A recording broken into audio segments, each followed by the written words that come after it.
نحمده ونستعينه ونستغفره ونؤمن به ونتوكل عليه ونعوذ بالله من شرور أنفسنا ومن سيئات أعمالنا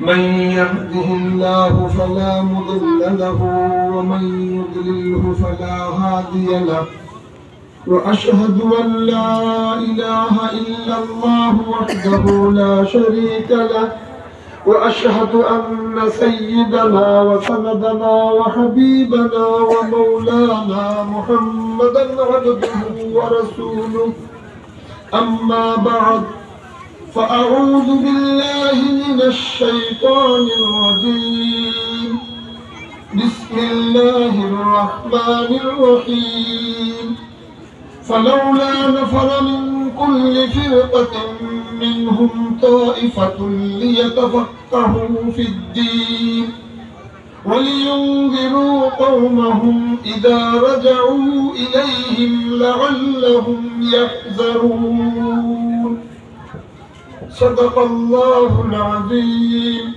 وصدق رسوله النبي الكريم ونحن على ذلك من الشاهدين والشاكرين اللهم رب زدني علما اللهم رب زدني علما اللهم رب زدني علما رب اشرح لي صدري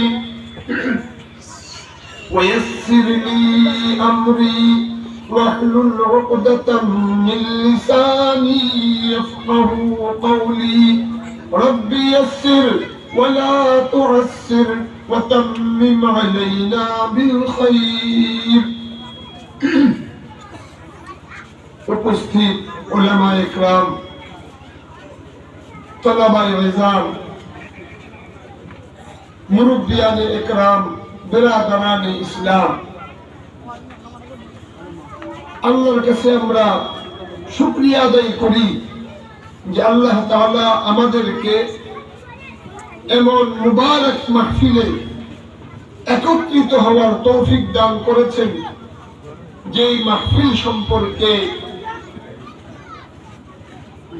বিভিন্ন ফজিলতের আলোচনা তো আছেই এবং বড় বড় আলেম ওলামা আমাদের আকাবেরদের কাছ থেকে এই বুখারী শরীফ সম্পর্কে যে আলোচিত আছে বলতে থাকলে আমার মনে হয় দিন পার হবে।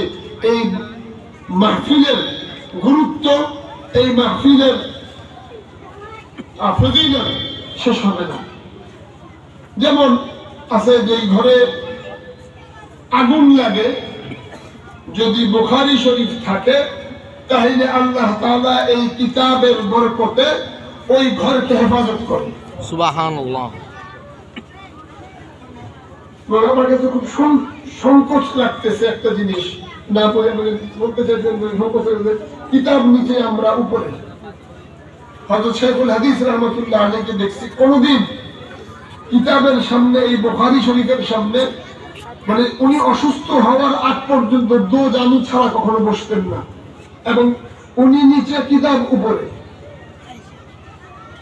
তো আমাদের এই কিতাবের সাথে সম্পর্কটা কিরকম হবে, কিতাবের প্রতি আমাদের আজমত কিরকম হবে, এইখান থেকে বুঝে নেন। পরিস্থিতির হালতে, অবস্থার কারণে হয়তো আমি উপরে আসছি, কিন্তু আমার মন এইটাকে কোনোভাবেই মানে নিচ্ছে না, কোনোভাবেই এটাকে গ্রহণ করতে রাজি না।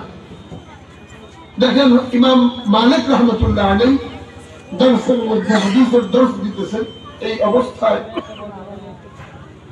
হঠাৎ ওনার চেহারা বিদীর্ণ হয়ে গেছে। কোন জিনিস কামড় দিলে মানুষের চেহারা যদি বিষাক্ত কোনো জিনিস আক্রমণ করে তাহলে চেহারায় সেটা প্রভাব হয় না। তো ওনার এই আসরটা হয়েছে, কিছুক্ষণ এই আটকায় থেকে পরে আবার উনি ওই হাদিস পড়াইতে আরম্ভ করছে। আবার কিছুক্ষণ পরে ওইরকম অবস্থা হয়েছে, ওনার চেহারাটা কুচকায় গেছে, কালো হয়ে গেছে। কিছুক্ষণ চুপ থেকে আবার হাদিস চালাইতে রয়েছেন। এইভাবে